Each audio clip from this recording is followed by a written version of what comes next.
You just don't know when to quit. Yeah, I've been told that before. Wow. Are you guys seeing this? I need a weapon. Hello there.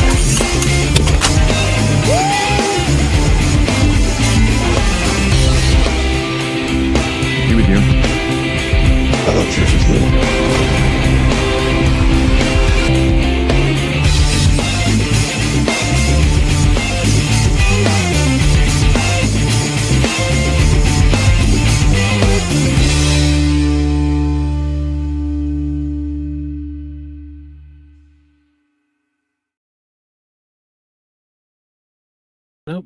What's going on, everybody? Welcome back to another episode of Slav's Free Talk Podcast, where we talk all things geek and pop culture and all that kind of stuff. Do I have a show for you this week? We got Nintendo, we got Gremlins, we got K-pop, we got Superman, and we got so much more. Maybe. I don't know. We'll see. Obviously, whatever you guys bring to the table as well when it comes to questions and discussion in the chat. So let's dive in. How's it going? I don't know.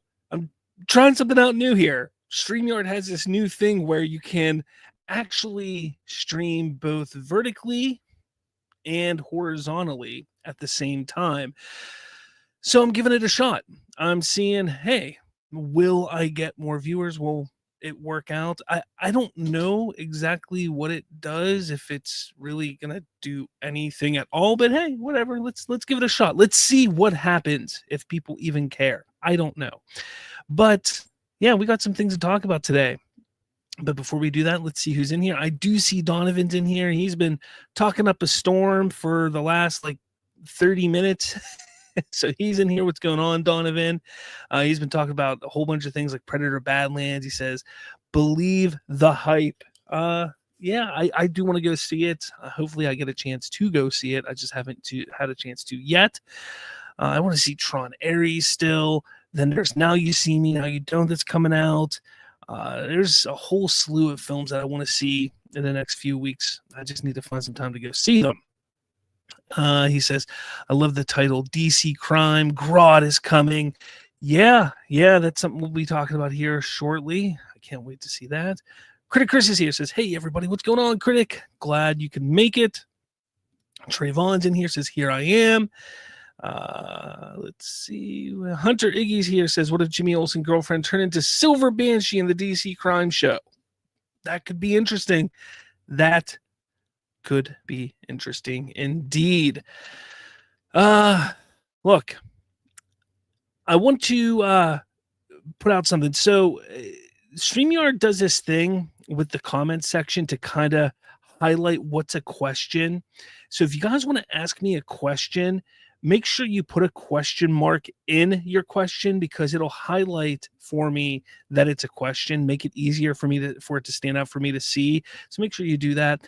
That way I can definitely grab that in the comments for sure. Let's see. Donovan says, did you hear DC Studios is a failure? They keep announcing projects because they know they are over. OMG. Good times. Yeah, it's crazy for sure. It's crazy what they're doing here.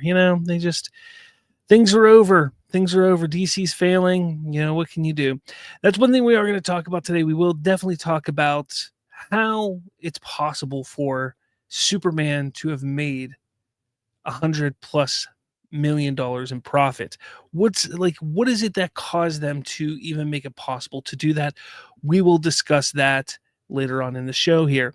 But obviously, guys, you can throw your information in the chat, questions, comments, all that kind of stuff. But if it is a question, make sure you put a question mark at the end. That way, StreamYard picks it up as a question and highlights it for me so I see it's a question.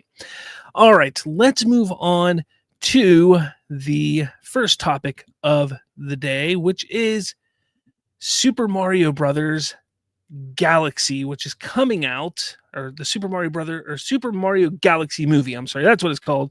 Super Mario Galaxy movie, which is coming out the next year sometime, I think. What is it? April next year, something like that. Here's a poster, a new poster for the movie. You can get a whole bunch of little Mushroom Kingdom guys, little toadstools. There they are, and their little boats. Look at them, all cute and stuff. But the first full trailer releases this Wednesday at 6 a.m. Pacific time, which would be 9 a.m. Eastern time. So, guys, if you're excited about this movie, we are getting a new full trailer for this movie. We got a teaser a couple months ago where Mario was just kind of sleeping under a tree, and they kind of showed a few little things there. It wasn't much of anything. It was just a tease, like, hey, this is what the movie's going to be called. And now we're going to get our first trailer here. Look, the way I look at it is the first movie was a lot of fun. Was it overly magnificent and great? Was it earth-shattering? No, but it made a crap ton of money. It made over $1 billion because it was a lot of fun. It was family friendly, a lot of fun. Is this movie going to do the same? No, I don't think it's going to be as big. I think it may hit $1 billion, but I think it may just miss it this year or this time. I could be wrong. I wouldn't be surprised if it did just as well. I don't think it's going to do higher. I just don't see it doing higher. Maybe I'm wrong. But look, I think this franchise is definitely one that's going to keep going for a while. It's a lot of fun. It's family friendly. The art style, the computer animated art style is really good. It's very clean looking, and people are going to eat it up and love it. And it's just going to keep going, which I'm going to just continue on to the next story here, because it appears Nintendo is quietly building a cinematic empire, and it is about to explode. Now, they aren't just dipping their toes into Hollywood anymore. It's marching in with a warp pipe grin. A master sword in hand and the confidence of a franchise that knows exactly what it's doing. So Nintendo says they are preparing for ongoing release of movies in the future. Now, we know that we're getting a sequel to the Mario movie, which is Super Mario Galaxy movie. We are also getting a live action Legend of Zelda film, which is currently in production. However, the building of a framework consists for a consistent release cadence. We got the 2 Mario movies, we got a Zelda, and then we're gonna get more movies. There's rumor that it could be a Donkey Kong spinoff from the Mario movie, where it could be a Luigi Mansion movie. Could they continue going on with live action things? There's been discussions and rumor of a Star Fox movie, which I think would be absolutely awesome. Like, imagine a Top Gun type of movie in the Nintendo cinematic universe. Like, that would be a lot of fun. So it seems like they're going to build up this little universe of sorts when it comes to Nintendo. And to me, like, I sit there and I start thinking of all the possibilities of what they could do. Now, to me, I kind of wish that, look, I'm all for this Legend of Zelda film that's going to be live action. I think it's got the potential to be like Lord of the Rings-esque, and not as like adult as that, but a lot of fun, really cool, and really like just something great for kids and family to enjoy. But as I'm sitting here thinking about like this Nintendo cinematic universe, I'm starting to think like, man, I kind of wish the Legend of Zelda film was animated, because then you can bring all of this together, get a Metroid Prime, get a Kirby movie, get all this stuff, and eventually build up to a Super Smash Brothers or a straight up Mario Kart or a Mario Party-esque type of movie at some point, which would just be, would it be wonky and ridiculous? Absolutely. But it would be balls to the walls fun. And that would be almost like the Avengers-esque type of movie with the Marvel Cinematic Universe, or a Justice League with the DCU. Like, that's what it could build up to. You could have all these little movies with all these characters and all these different things, and it gets built up to a Mario Party at one point. And then you do a whole bunch of little movies, and it builds up to like a Mario Kart type of movie. And then you have all these movies, and then it builds up to the Super Smash Brothers movie. And then you just have a lot of fun. Like, that could just be so much fun. Now, to me, that's what I would have done. But again, who knows what their plan is? I just think this is really cool. And I think off of the success of the first Mario movie, we know the second one is going to be successful. Who knows what they have in the pipeline right now? No pun intended. Who knows what they have when it comes to all these films? Because the amount of characters that they have under Nintendo is plentiful. They really do, that they could build off of. And I'm excited for it. Look, I may not be a diehard Nintendo fan like some people are out there, but this does make me excited because it's something fresh. It's something new that we haven't been seeing. That's just your typical superhero genre film, and your typical, it isn't even your typical video game type of film because of it being animated, and because it's a little more cartoonish. I think this would be a lot more fun and a lot more exciting to experience. But I'd love to hear what you guys have to say about this, because if you ask me, this is one excellent idea and way to go. And Nintendo, here's the crazy thing. Nintendo is going to be all hands on deck with this. They're not just going to pass this off. They are going to be 100% all hands on deck with this. So head over to slavsfreetalk.com. You can read the whole article there talking about all this, and also leave a comment on what you think about this. What do you think they should do? Where do you think they should go with this? How would you plan this all out if you are planning a Nintendo cinematic universe? Let me know your thoughts below. All right. What are we going over here? Let's see. Hunter Iggy's and he says, hi, everyone. Donovan, blatant sarcasm. Let's see. Donovan says, hot take, I don't care for Mario movie. Well, you need to get out of here, Donovan. No, I'm just kidding. Donovan says, Illumination just enables the worst in the animation industry, and by that I mean trends. Yeah. Donovan says Bowser should win. Brian with an eye says, will Mario lose a hand? Why would he lose a hand? Let's see. Critic Chris says, not familiar with Galaxy Mario games. Well, there was 2 of them on the Nintendo Wii. I was not a big fan of those games. They were actually my least favorite of the Mario games, but I know a lot of people loved them.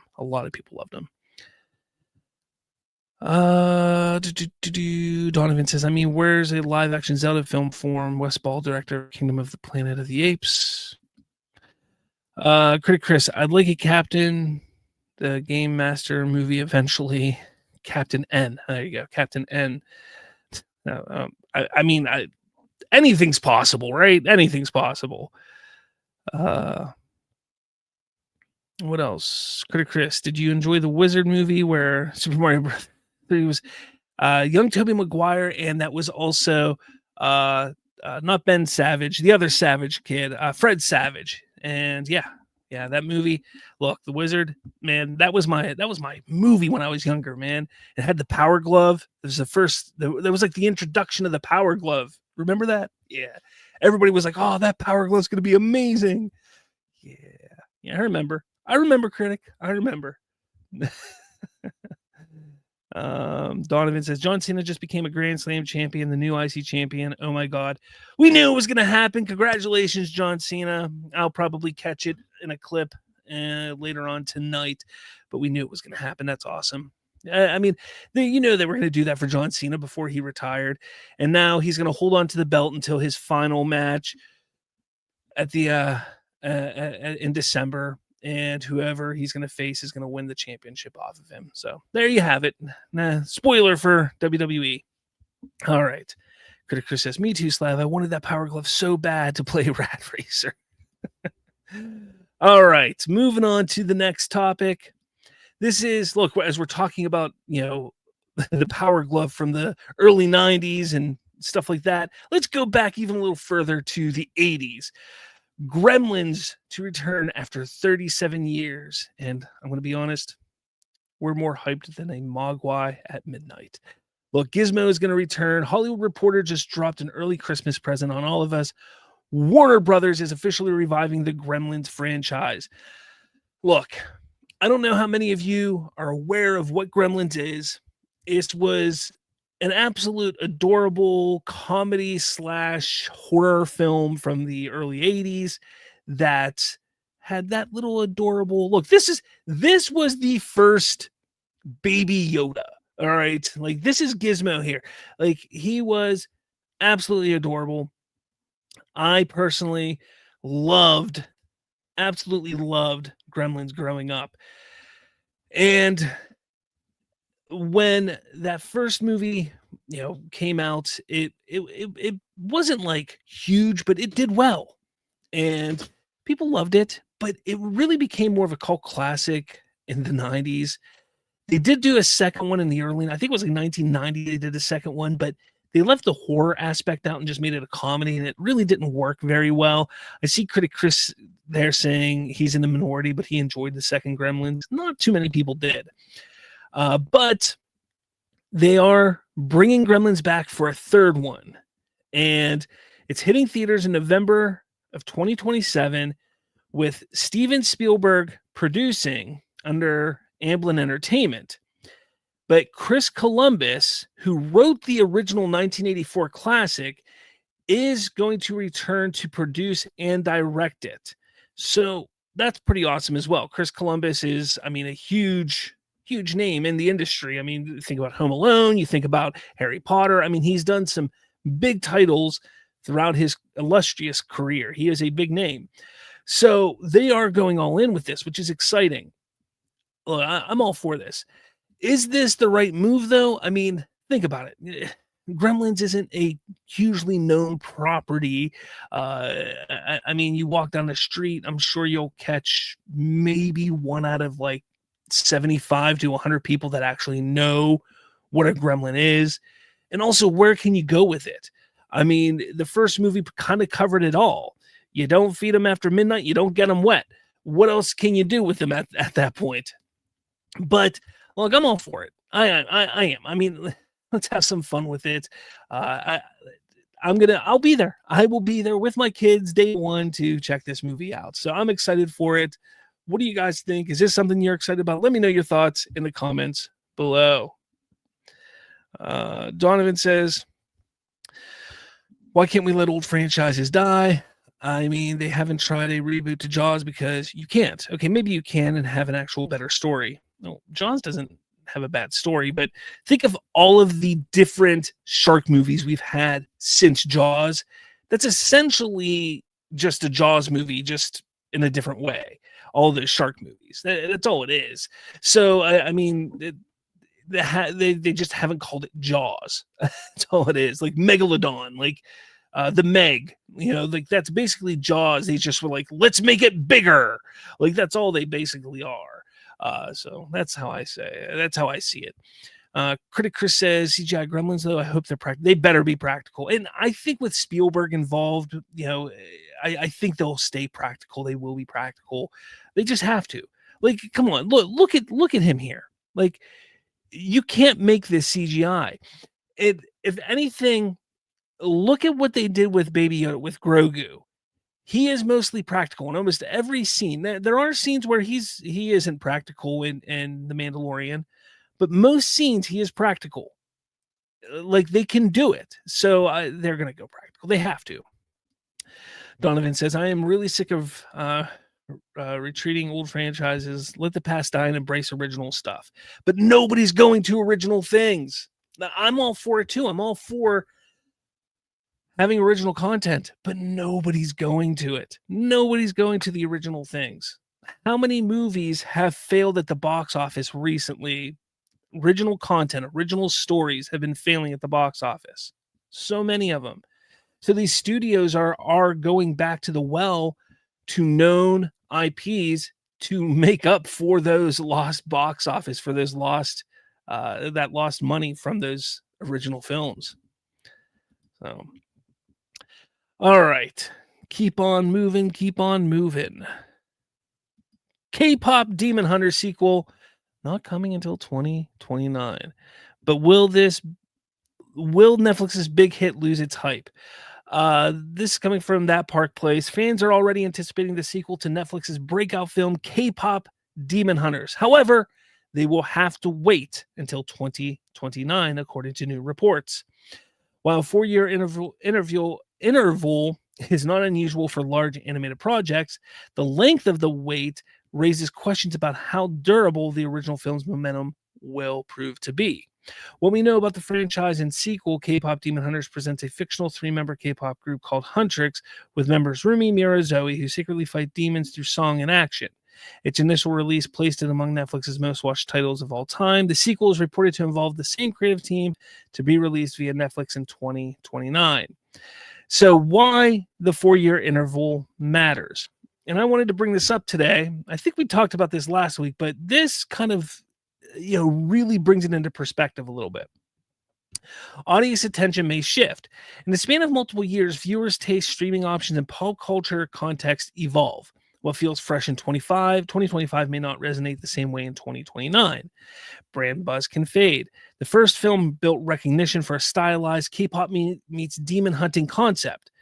Without strong follow-up or overt presence in the interim, public awareness can languish.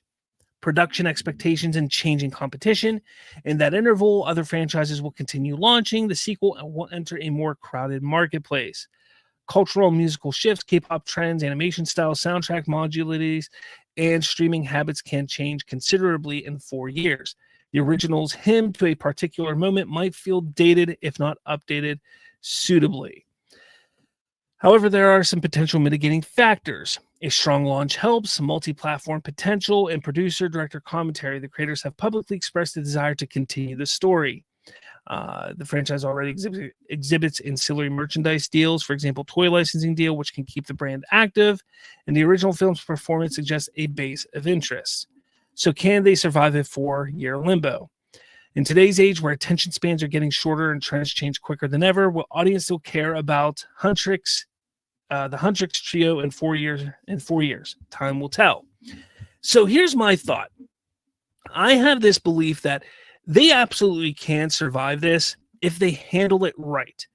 So it's going to take them 4 years to make a brand new movie. However, if they're smart, if they can do this quickly enough, the artist who wrote most of the music and was one of the singers, Rumi, I think her name is what, EJ, I think is her name. You need to get her writing some more music, which is going to be a lot faster. You get her to write a few songs for Huntrix between now and then. So maybe get her to write, 3-4 songs between now and then. And you got to release them, sporadically between now and then, before then. And you get some animators to animate some music videos and some different little snippets for that, to just keep it alive, to keep everybody interested in Huntrix and K-pop and K-pop Demon Hunter story, to just, keep it going. And what you can do is maybe even, if they're smart, create a concert. It sounds crazy. And Netflix and Sony, if you're listening to me, get some animators, hire some animators, and create a concert that is just of the K-pop Demon Hunters, and create an hour and a half long concert with their current songs that you have for the movie. Have EJ write some additional songs, okay? And then make some, get some content, some, additional content where they talk to the crowd and really the audience that's watching, and you just make a concert. Makes this something different than we've ever seen before from this. Make this something special than anything we've ever seen before, because that's what's going to get people still excited. That's why it was so successful now, is 1, because it was something that was different than we've ever seen. 2, because it was catchy songs, great music. And 3, because it was just fun. It was fun. So you keep the fun alive by doing something different and keep going with something different. And then you get good music and keep going with that fun, good music. And you're going to keep the hype alive.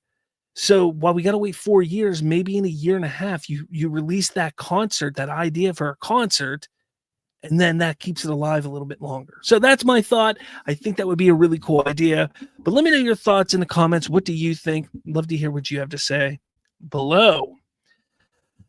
All right, guys, I am going to pull this up for a second, because what I want to do is I want to let you know that after today's show, I am going to do another members only stream. So if you're a member, you can jump over and watch that stream. It will be called To Shill or Not to Shill. I was called out via a tweet the other day by someone who I will not name right now, but I was called out via a tweet, and I guess these fellows here, and I have no problem with these guys here. They're called like the Dual Shock or something like that, something Dual Shock. I don't know what their channel name is, but they posted their video and said that Slavs Free Talk and Movie Hubbub are exactly what they're talking about in their video. And so I was like, okay, well, I got to watch his video. I got to watch his video and see, like, supposedly I'm exactly what they're like. So I watched the video and I was like, no, I don't think that's right at all. So what I want to do is I want to watch the video along with all of you on the members channel and discuss it and talk about that video, because it is a very interesting video. And it's not me. Don't think of it as me calling anybody out or complaining about anybody, because this couple, like, I have no issues with them at all. So that's what the member stream will be about after this, immediately after this, a couple minutes after, because I got to get it ready and everything. I will be doing that. So $2.99 to become a member to do that. All right. Why my viewers have dropped drastically today? What is going on? That's bizarre. I don't like this vertical stream. It seems like my viewers have dropped. Typically, I'm in the 30s, 40s on any given day, but I'm down to 8 right now. That's bizarre. Okay, whatever. All right, so moving on to the next topic. This one is exciting. DC Studio taps American Vandal creators for a Jimmy Olsen TV spinoff. The show would be led by Skylar Gisondo, reprising his role as Daily Planet photographer Jimmy Olsen, with season 1 focusing on Gorilla Grodd. Dan Peralt and Tony Yacenda, who created the award-winning mockumentary American Vandal, are going into the DC universe. The duo will write, executive produce, and showrun the Superman movie TV spinoff to star Skylar Gisondo, the actor who played Jimmy Olsen. Gisondo and the character became a true breakout. Blah, blah, okay. It's going to star, the concept centers on Olsen as well as other Daily Planet reporters, minus Lois Lane and Clark Kent. That upset some people, but I don't know why they need to be the stars or part of the stars. I'm glad with it being Jimmy Olsen. Like, this is fun. Jimmy Olsen is great. They are going to tackle cases involving super-powered villains. Gorilla Grodd would be in the spotlight for the season. Grodd is a super intelligent evil ape who rules a secret African city named Gorilla City. The character is a key antagonist for The Flash and first appeared in an issue of the Scarlet Speedsters comics back in 1959. He was created by John Broome and Carmine Infantino. Gunn and his DC Studios co-chief Peter Safran will executive produce. Galen Weisman is overseeing for DC. So this is exciting. It's going to be called what is it called? DC Crime, I believe. Is that what it's called? DC Crime. This was rumored about, like 3 months ago, 4 months ago? It was rumored a while ago that this was going to be coming. And to be honest, there were some people that were a little upset about it. You know, people were like, why would we want something like this? I think this is a really cool idea. And let me explain why. Okay. This is very similar to the idea of that Powerless show that we had not that long ago. That was where it was like a cleanup crew of people that would go around and clean up the messes of, or the insurance company or whatever it was. in a DC universe where superheroes would destroy and it would, it's similar in that regard. Now that was more of a comedy. I don't know if this is going to be a comedy or what yet, but the reason why this is similar is because you're able to build out a universe in a way without focusing so heavily on the huge stars. That is a good thing. Now, somebody like Gorilla Grodd, having a villain like that'll be there, that's cool. You can also have a villain of the week type of thing, which would be also really cool to have, because you can build up some lesser known, smaller villains that can be, hey, these are some small villains, but can become something bigger down the line for eventually a Flash or a Green Arrow or something like that down the line. Could pop up in a Superman movie or something like that.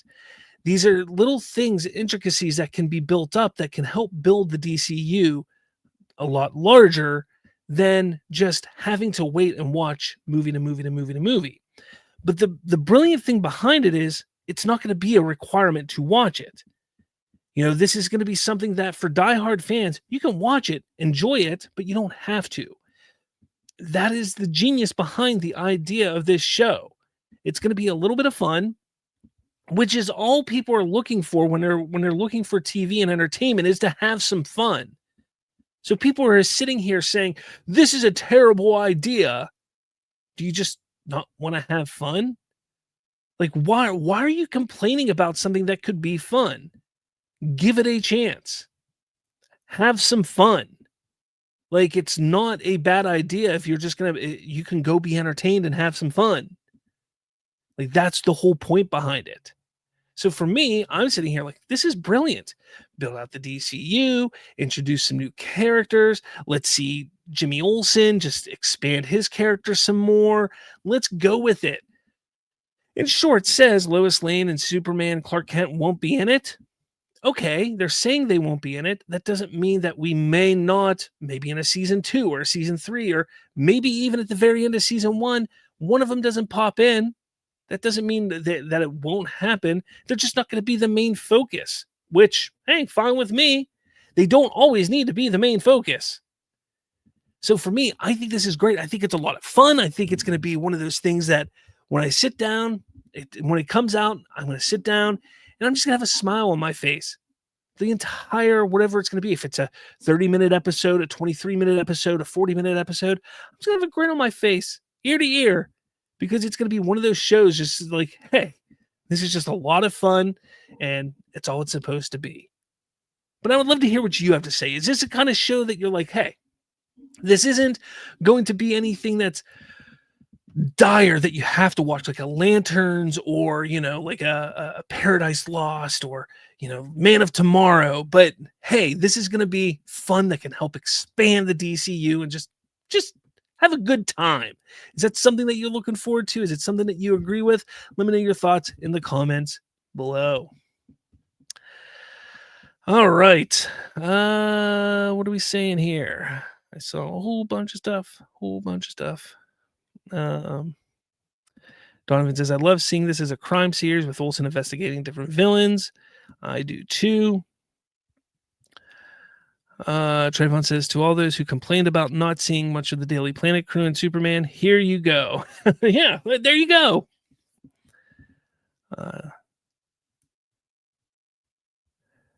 Trayvon says, us fans truly do not know what we want. I, for one, think this is a fantastic idea. Agreed. Donovan says, I see each season of Olsen investigating a big villain, but we have smaller ones in this as well, and him unraveling conspiracies. I agree. I think it's going to be almost like a villain of the week, with there being a big villain towards like the overarching villain as well. Chris says, maybe a cameo by the Flash if season is focused on Grodd. Maybe. Wouldn't that be something? Let's see. Trayvon says, this is essentially Superman's pal Jimmy Olsen as a TV show. It kind of sounds like it, yeah. Jalen's here, says, everyone was asking why they made Penguin show, and look at it now. Exactly. DCU, says Donovan, is here, but wait, Snyder Cuck 69 told me DC is a failure. Oh man. What else do we got? Willie Fishtagash. Make Jimmy Olsen a CIA agent, then off him in the first episode. Wait, Snyder already did that. Oh, man, that'd be funny. Or make a comment. Have him make a comment like his cousin was killed as a CIA agent or something. That'd be funny. Wouldn't that be funny? That'd be funny. I would laugh at it. All right. So the next story. Come on. There we go. So I'm sure you guys saw yesterday or the other day, Forbes shared an article or posted an article that Superman profited $100 plus million dollars on its way to making $150 million by end of year. And like clockwork, we had people freaking out about it. And we had some really, really, really, really funny memes to make out of it, really. Our boy Aaron, just a month ago, said, I will trust Forbes over an unnamed source. And that's because Forbes, a month ago, on October 6th, wrote an article stating that Superman lost at the box office around $40 million. And he was saying, I will trust Forbes over an unnamed source because I believe it was Variety or maybe Hollywood Reporter, I can't remember, posted an article that said that Superman made $125 million. So he was saying, I trust Forbes over an unnamed source. But now on October, 9th yesterday, so it was October 9th yesterday, he says, this is why you can't trust Forbes. All of a sudden in a month, it's profited over $100 million. Prove it. So then he made a video today. Lies, lies, lies. Now, the basis of his video, first off, I always encourage everybody to go listen to the other side. It's important to hear both sides of everything, but literally that video was just him yelling. It was. He literally yelled in that video the entire time. He was yelling in that video. How dare they? They are lying. This is ridiculous. It didn't do this. It didn't do that. Blah, blah, blah. Like he was yelling the entire time in the video. It was kind of disturbing that cape, like superhero stuff, it made him that angry.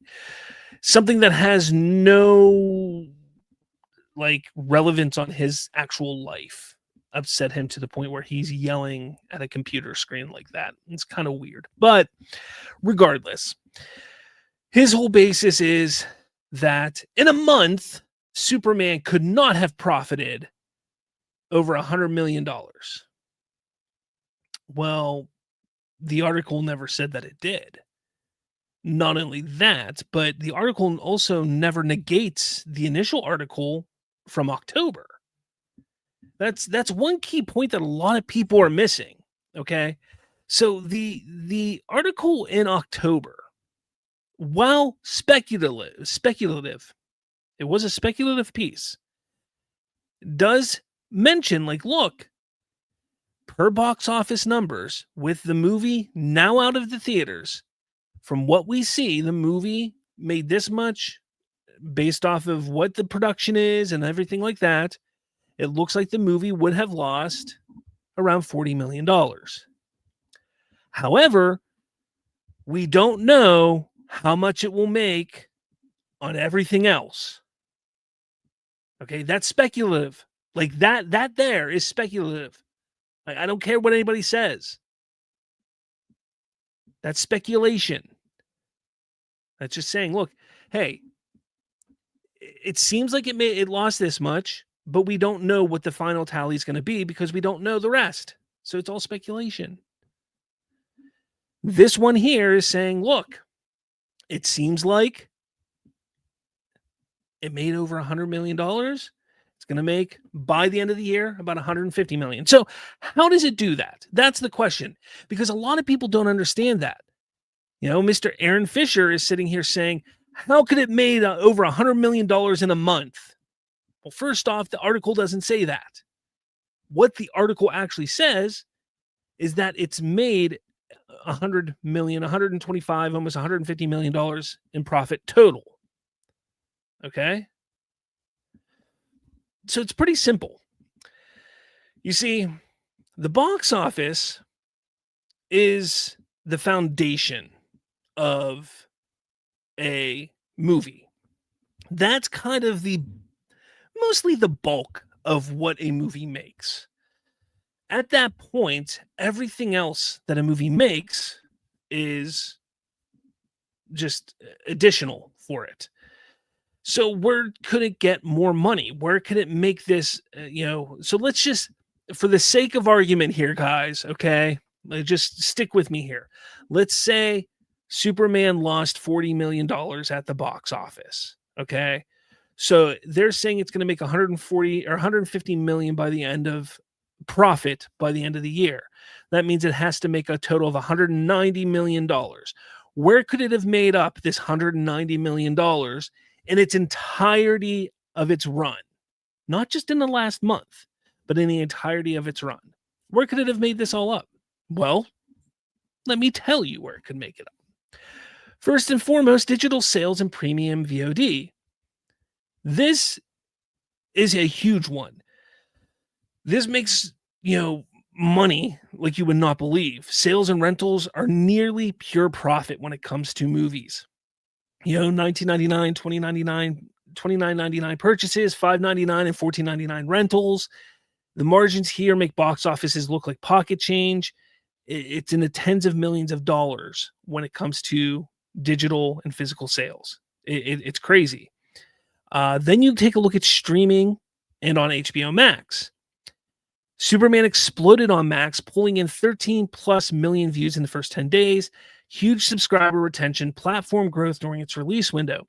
And now here's the crazy thing that people don't understand. Even though Warner Brothers does own HBO Max, the metrics are counted as direct revenue impact. Streaming performance is now a major part of studio's quarterly results, and Superman gave Warner Brothers one of its best quarters in years. That's interesting, huh? Physical media, we talked about that. Blu-ray, 4K collector's editions. You get high-priced steel books, premium box sets, exclusive retailer versions. Physical media may not be what it was 20 years ago, but it still generates millions of dollars. And then you have your merchandising and licensing. This is kind of a hidden gold mine. The S on the shield isn't just iconic, it's a merch leviathan. So things like action figures, Funko Pops, McFarlane toys, apparel, backpacks, Halloween costumes, collectibles, books, and art editions. Every single piece of merchandise, everything that has that emblem on it, that S on it, that's licensing money that they get. Every single piece. This is a big one too. Brand partnerships. Remember that whole Dairy Queen thing? First off, that wasn't the only partnership that they had. They had other partnerships. But things like that isn't just a, hey, let's just partner up. No, they get money for that kind of stuff. They get money for that. It's cash licensing fees. They also get some free advertising, co-branded merchandise, cross promotions for each. But again, every deal equals more revenue plus marketing value. So that's something that goes into it as well. Product placement. I was watching it the other day, Superman the other day. I had it on in the background. And I can't tell you how many iPhones I saw in that movie. There are so many iPhones in that movie. You don't think Apple paid them a pretty penny for that to be iPhone heavy in that? Oh yeah, they paid them a pretty penny. Plus, you got cars, clothes, watches, whatever's in the movie. It's not free. Brands will pay to put their stuff in the movies. Then you have your video games and interactive licensings. Let's not forget that Superman was in Fortnite. So different things like skins, DLC packs, character bundles, mobile game crossovers, any kind of VR specialty events, those types of things, mobile game things. They get money for that. Then you also have your international and domestic licenses, which that hasn't kicked in yet for TV stuff. That hasn't quite kicked in yet, but that will be something. And then you have your tax rebates and productions incentives, which we've talked about before. That's something that we don't know what all those tax incentives are. Shooting in different areas, whether it's in Georgia, whether it's in Cincinnati, in Ohio, that kind of stuff. Wherever they shoot, they will get some kind of rebate and tax incentive, which will help lower the cost of production. So that is why I always tell people the numbers that we see aren't always accurate for what the production budget is. So that's why you can't always sit there. So we sit there and see, oh, they lost $40 million. Well, that may not be accurate because we don't have all of the information for what all the tax incentives that they got for everything. So keep that in mind. So when it really comes down to it, when you take a look at everything, when it comes to box office, digital, PVOD, merchandising, licensing fees, corporate tie-ins, video game deals, everything, tax incentives, all that, it is more than possible that Superman made $150 million in profit by the end of this year. It is more than possible, especially when we don't have all of the information. It's more than possible. Now, am I sitting here saying that, hey, in 3 years, we may get told that Superman actually lost $20 million? Who knows? Because studios do some crazy things and they finagle numbers all the time. I say this always. I always say this. Look at what happened with The Rise of Skywalker, The Last Jedi, and The Acolyte, things like that. They finagle these numbers so it looks pretty, but eventually the truth comes out. It does come out. However, the difference here is Superman didn't cost as much as The Rise of Skywalker. It didn't cost as much as The Acolyte. Like those productions were astronomically high. So I'm not too worried about it in that regard. So again, is it possible that this movie profits $150 million by the end of the year? Absolutely. Do we have the information in front of us to show us that? We don't. Will we ever get it? Maybe, maybe not. But Forbes is a very reputable site. They're reliable, they're reputable. I can't imagine that they would go out on a limb and post this information and say, hey, this is just the information I have, and then lose their reputation because of it. It's Forbes. Like that would be ridiculous of them. Especially when their shareholders, Warner Brothers Discovery, just had their shareholders meeting, which they were like, hey, Superman did great. Superman was huge. It did great for us in Q3. And then Forbes comes out like, look, hey, this is what we're looking at. Like, that's not how it works. That's not how it would work. But again, there's people out there who are going to sit there and say, oh, the mainstream media is lying about this. The mainstream media is lying. Forbes is lying. They're lying. They're lying. They're lying. What does Forbes get out of it? Literally, what does Forbes get out of saying that Superman made is going to make $150 million in profit by the end of the year? What do they get out of it? They don't get anything. They get zero anything out of it. But it doesn't fit the narrative of these certain people. As the article states, they're trying to twist everything. These certain people are trying to twist everything because they believe that it's going to get them their universe back. But what I love about that article is how it says, look, whatever studio ends up owning Warner Brothers Discovery or DC Studios, whatever it is, they're the ones that are going to be able to sit there and see all of these numbers. They're the ones that are going to be able to sit there and see and say, oh, it's fine. All these douchebags over here on the internet are idiots. It's fine. That is the one aspect that all of these idiots are missing, that they're refusing to acknowledge. Because Forbes is absolutely right. I've been saying that for months. Forbes is absolutely right that whatever company comes in, they're going to sit there and they're going to see the numbers and they're going to be like, yeah, that's absolutely right. There's no reason to panic. DC Studios is doing fine. Superman did well. Here we go. We keep moving forward. Because the keyboard warriors, the keyboard Snyder cultists, groupies, whatever you want to call them, they have no idea what they're talking about. Because they're just pushed by passion. That's all they're doing. They're just pushed by passion. I sit here and I get criticized, I get demeaned, despite the fact that I'm sitting here saying, yeah, the box office, it very well could have lost $40 million. I'm sitting here saying, look, it's possible that it can make $150 million by the end of the year. We don't have all the information, but this is how it could make that much money. Forbes is a reliable source that we should believe because it's reputable, but we don't have all the information. That's my words. That's what I'm saying.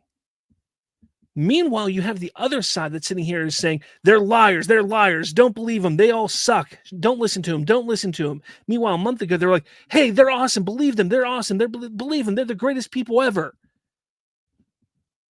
How can you trust those people when they're sitting there flip-flopping back and forth? Meanwhile, for the last month and a half, I've been sitting here saying, last month I said, hey, yeah, what Forbes is saying is very well possible. I'm not denying that. It's possible that they could have lost $40 million. And now a month later, I'm saying, hey, what they're saying here is very well possible. And it doesn't negate what they said a month ago. Why am I the level-headed one here, yet the one that's getting demeaned and yelled at? How does that make sense? I'm told that I should be positive about Superman. I should be talking about Superman in a positive way because I'm a fan of the DCU and excited about what's coming. And I am. But when I talk truthfully about it and excited and say, hey, this is great news, I get demeaned for it. It makes no sense. You see what I mean? It's bizarre how things work. It is literally bizarre how these people think. It truly is. But let me know your thoughts. You can head over to Slavs Free Talk. You can read all this. You have your backup here. You can show it to people. You can throw it in their faces if you need to, because it's all right there on slavsfreetalk.com. Again, it's there for you people to use if you ever need backup for anything, so you can head there anytime you want. All right. All right, let's get into the big thing here. What are you guys saying over here before we do that? Soul Survivor Studios. I'm back on live streams. Let's go. What's up, man? Man.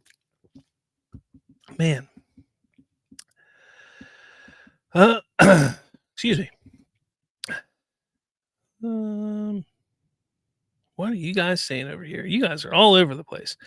Trayvon says, and he's okay with Superman breaking necks and aura. You guys are... what's going on?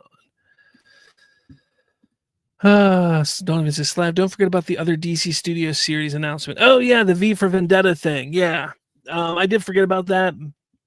They did announce V for Vendetta show is in development. I forgot about putting that up there. Yeah, so we're going to get a V for Vendetta show. James Gunn is producing it. DC Studios is behind it. Honestly, there's not much information about it. I think, Donovan, you were saying earlier, is it going to be like what they did with The Watchmen, where it's kind of like a continuation of The Watch, like how they did the continuation of The Watchmen? Could this be like a continuation of V for Vendetta, like the comic, the comic series, or is it going to be a retelling of the comic series? Either way, I'm interested to see what they do, but I really don't know what they're going to go, like how they're going to go with it. I really don't. Good, Chris. They jump to conclusions, Slav. Throw a fit when they're proven to be wrong. They can't retract what they said before. Just whine. Yeah. It's true. They do. It's wild. All right. Next story here. Oh, I know. Oh, crap. You're using Geeks and Gamers, Slav. How could you? Oh, my goodness. Okay. So from Geeks and Gamers, they say Warner Brothers sale could harm movie theaters forever. Industry warns. So reports of a potential Warner Brothers sale have sparked growing alarm for movie theaters industry-wide, with executives describing the situation as a red alert moment that could reshape the theatrical landscape. As detailed in a new report from The Wrap, exhibitors fear that a merger or acquisition could drastically reduce the number of films available to theaters, mirroring the fallout that followed Disney's 2019 purchase of 20th Century Fox. According to The Wrap, multiple executives from across the exhibition industry expressed serious concern for theaters over the idea of Warner Brothers, a studio that grossed more than $4 billion globally this year, being absorbed through a sale to another player. Among the rumored interest buyers are Paramount, Skydance, studio gross board being absorbed through a sale to another major so Skydance, Netflix, Comcast, each of whom could take Warner Brothers in very different directions.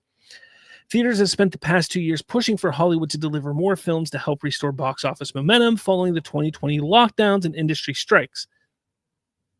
However, the possibility of consolidation, as many exhibitors worry that fewer studios will mean fewer releases, a concern that proved justified after Disney's acquisition of 20th Century Fox. That merger saw Fox's theatrical output drop roughly 15 films a year to fewer than 5.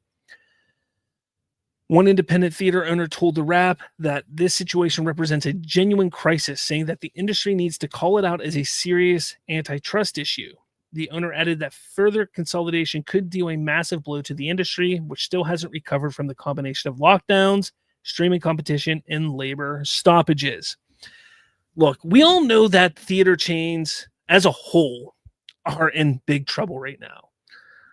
This has been my big issue when it comes to possibly a sale or a merger for Warner Brothers. Look, I've been upfront saying I don't want Warner Brothers to be sold. I don't want it to go merge with Skydance or Comcast or anything. I don't want it to happen because I don't want to see consolidation. I don't want to see less output. I don't want to see jobs lost. I don't want to see all that happen because we saw it happen with 20th Century Fox. I don't want to see it happen again. And that's unfortunate because it's bound to happen. We know it's going to happen, and it sucks. Like it absolutely sucks. The theater chains are right to be worried. This is a red alert moment because when this happens, yes, eventually we're going to see where output just drops drastically. Is it going to be as drastic as 20th Century? I can't imagine it will be. If only because Warner Brothers, I think, is a lot bigger of a studio than 20th Century Fox was, and they have a lot more divisions. You got your horror side, you got your DC side, you got your even like your animation side with Looney Tunes and all that kind of stuff. Like there's so many more divisions within Warner Brothers than there was at 20th Century, but who knows? Like, who knows what's going to happen when all is said and done? It just doesn't look good. But the crazier thing was just this past week, AMC posted a steep $298 million loss. Its net loss climbed against a year earlier $20.7 million loss due to non-cash charges. AMC has seen its third quarter net loss balloon and total revenues fall due to weaker Hollywood box office. On Wednesday, the debt-laden parent of AMC Theater reported overall revenue at $1.3 billion against a year earlier $1.34 billion when it got a boost from Deadpool and Wolverine and Inside Out 2 in its theaters. The mega exhibitor's net loss for its most recent financial quarter came in at $298.2 million against a year earlier of $20.7, due mainly to non-cash charges associated with July 2025 refinancing to fully redeem a 2026 debt maturities. So AMC is riding a premium screen gold rush at the local multiplex by offering varied immersive auditoriums like IMAX, Dolby, iSense XL, and laser projection screens, but that wasn't enough to offset a roller coaster ride in Hollywood box office so far in 2025. Calendar year 25 is turning out exactly as we have long predicted, due to primarily to the timing of major studio film release dates. A weak first quarter was followed by a blazing hot second quarter, which then was followed by a softened third quarter. Aaron said in a statement, Aaron, is it Aaron or Aaron? Whatever, said in the company After the collapse of domestic box office in October, Aaron needs to convince investors AMC can leverage a steadier supply. Anyways, to not go too in depth with it, AMC is struggling.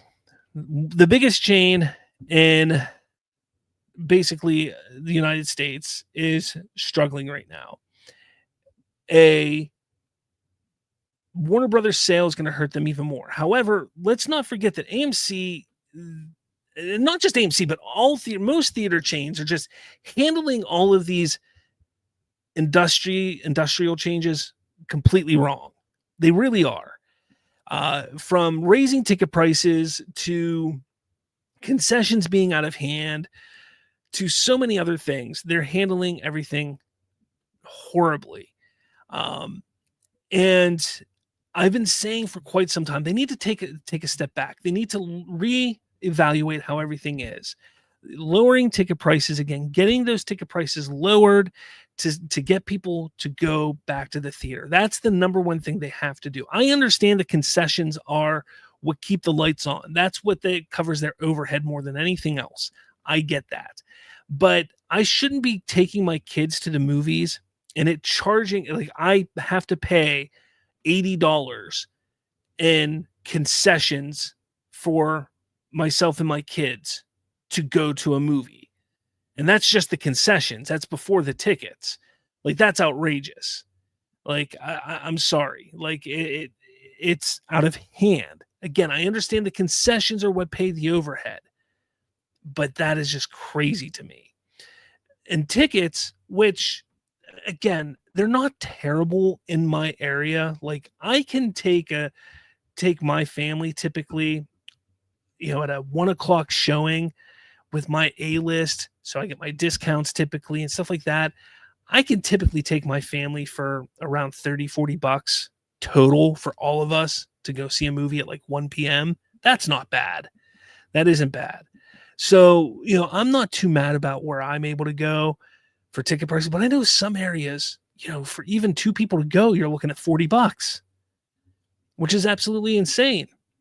So again, they really need to take a step back and really look at how things are when it comes to movie theaters, ticket prices, concessions, because you keep raising concessions to try and mitigate the low attendance. You're going to make more attendance low because nobody's going to want to pay the price of the concessions or the price of the tickets and things like that.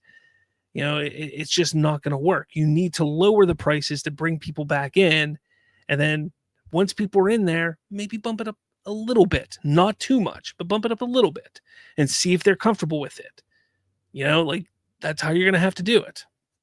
That's just my thought. But it's interesting to see, if Warner Brothers does this, this could be one of the final nails in the coffin of movie theaters. I think that it's one of those things that, if this goes through, if this sale happens, I can see within 5 to 10 years that we're only going to have a handful of theaters around. We're going to have, maybe a couple megaplexes in cities, but a lot of those smaller movie theater chains, not so much the mom and pop ones, but like not the megaplexes, like the smaller ones that might be in like a mall or something like that. They're going to be gone. There's not going to be many of them around. You're going to have to travel. Like for me, I'll probably have to travel like an hour and a half, 2 hours to get to a movie theater. And it's going to kill me. It's going to kill me. But yeah, I think that's how it's going to go. But I'd love to hear what you guys have to say about this. Let me know your thoughts in the comments below. Trayvon says, I wish I was around for when Hollywood had the big 7 of Paramount, Universal, Columbia, 20th Century, MGM, Warner Brothers, and Disney. Wasn't that long ago, man. It wasn't that long ago. That was in the 90s. They were all around. But you were born in what, like 2005 or something? So yeah. All right, guys. Well, I am going to wrap this up. I'm going to go get ready for the members only stream. Remember, members only is going to be in a little bit after this. To shill or not to shill. This should be a fun little episode that I do here.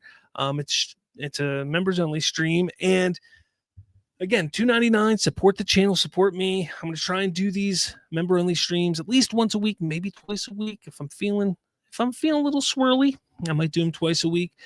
So you can stick around for that. Let me know if you guys watch the vertical show of this. I don't know. It's something new that StreamYard was doing. I was giving it a shot. I don't know. We'll see. May never do it again. It's weird, but let me know. And with all that said, guys, thanks for watching. Hit that like button, hit subscribe. And with all that said, I will catch you all on the flip side. Take it easy. Come on.